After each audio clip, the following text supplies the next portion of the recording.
A really long time ago, I made a series of videos on my channel where I explored the unloaded levels of Dead Rising. These unloaded levels are a very simple technique that the game uses to save on memory. Essentially, each area of the map is divided into separate sections, and each time you enter a new section of the mall, the game has to load that level. But in order to create an illusion that the entire mall is connected together as one giant model, the game will render a part of the level that you're about to load into as a background or a distance model, whatever you want to call it. The unloaded level is rendered in a very low quality state, so it can have the least amount of impact on the game's performance. These unloaded areas of the game are very cool to explore because they are essentially the most basic version of that level. You're never supposed to be able to get into these unloaded levels. There's always a loading screen preventing you from seeing them.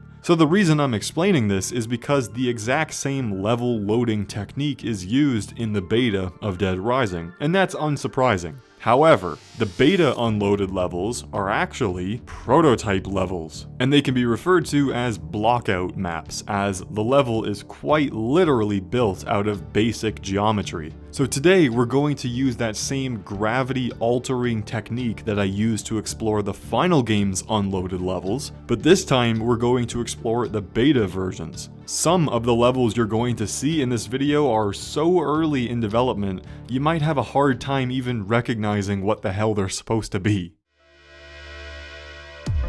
First up, the prototype version of Leisure Park. Now immediately you can see what I mean by blockout. This level is probably the earliest version of the park that had ever existed. It's basically just a giant empty box that we can run around in. The walking pathways are more or less figured out, but the lake doesn't even exist. And there's absolutely no curvature or incline to the ground. There's no elevation like we see in the final game. This is literally a giant plane of grass. The clock tower, surprisingly, has its basic shape, but texture-wise it leaves much to the imagination.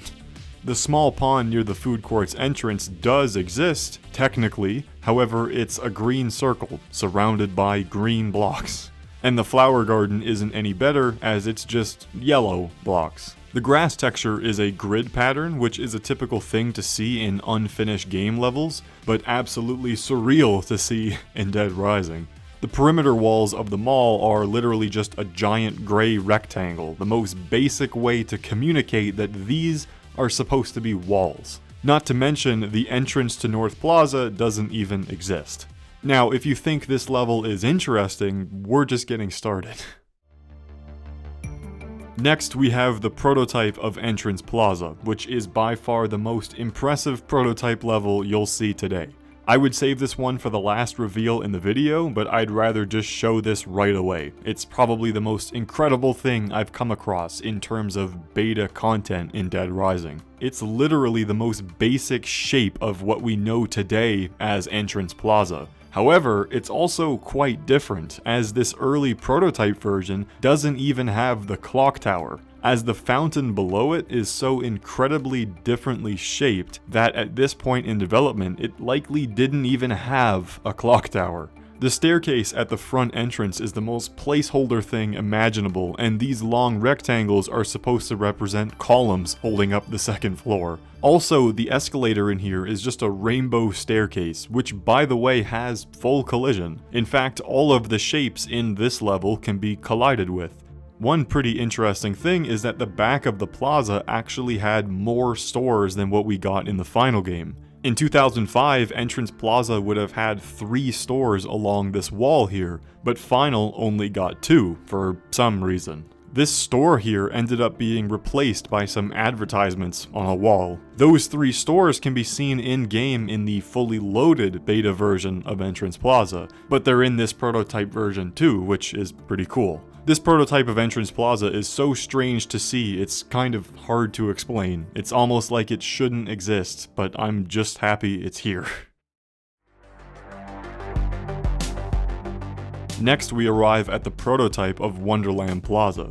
Now, a lot of this level can actually be seen within the beta food court of the Las Vegas demo, as you can walk all the way up to this invisible wall here, allowing you to see a large portion of the prototype level, so the reveal of this level isn't so groundbreaking. But this time, rather than observe it from far away, we'll actually get into the level and explore it much further. The Space Rider machine is rendered in a blockout design, with rough edges and cubes. The staircase is literally just a slope, which amazingly actually allows you to walk up it.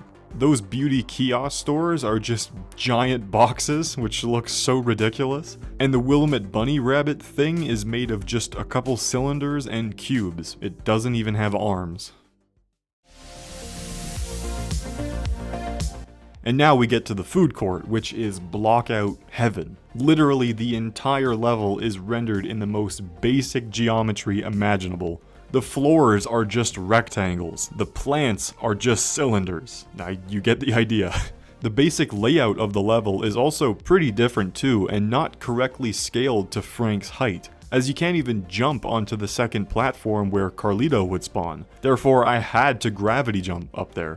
This level can be easily observed from a place where you're allowed to be, but it's so much more interesting to be in this food court prototype and see it up close. Now sadly, the prototype level of North Plaza is pretty uneventful, it's just a couple walls. However, if we turn our attention to the hardware store, that is something we're seeing. The hardware store is visually similar to the final layout, however if we look closer, we can see just how early it is. That mass array of carts is just 3 carts in the beta. There isn't a single shelf that holds an item, as the shelves are just rectangles. Amazingly, we can see that the railings and checkout desk still looked pretty similar back in 2005 to how it looks now. Hell, even the door buzzers are here. Sadly, we can't explore too far into this level as the collision is pretty bad in here. You end up just falling into the void.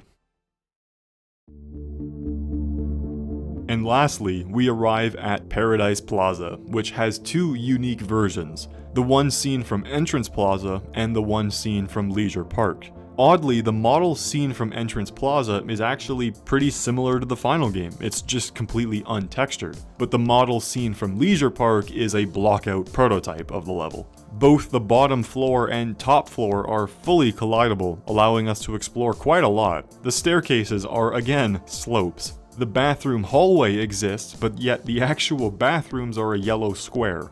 Surprisingly, even the warehouse door's entrance was planned to be in this exact spot back in 2005. Paradise Plaza really hasn't changed much from what we know it as today.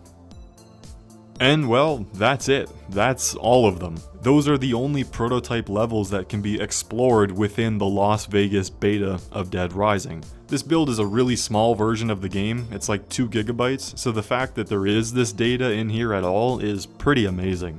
Unfortunately, Alfresca Plaza suffers the same fate as that one Paradise Plaza level, where it's simply untextured rather than an interesting prototype, but at least today we got a glimpse into the development of the Willamette Parkview Mall. We got a pretty good understanding of how these levels looked when the team was still designing the overall structure of the mall, from rough drafts to early designs. And in reality, this is the only footage of these levels in such a rough state to ever exist. Capcom provided some really cool concept art of maps over the years, but never showed anything like this, so I'm really glad to be able to bring this to light, and I hope you all found this interesting.